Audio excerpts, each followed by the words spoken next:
Elvis Shkambi, xhaxha i tij Gjon Shkambi dhe roja e sigurisë së gjykatës së apelit në Tiranë, Banush Koxhaj, janë vënë në pranga për vrasjen e rënë të gjyqtarit Astrid Kalaja, aty ku plagosën edhe dy të tjerë, Babe Bir, Ragepi dhe Elvis Kurtaj.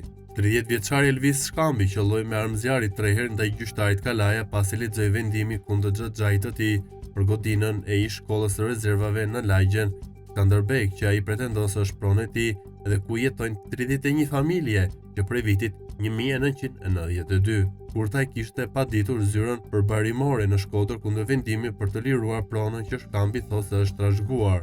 Autori pretendon se nuk e ka menduar përpara vrasjen, argument që bie ndesh me faktin se ai ka hyrë brenda gjykatës me armë. 30 vjeçari thotë se kishte ardhur në maj të hundës me gjyqjet dhe se vendosi të qelloj pasi u dha vendimi kundër tyre.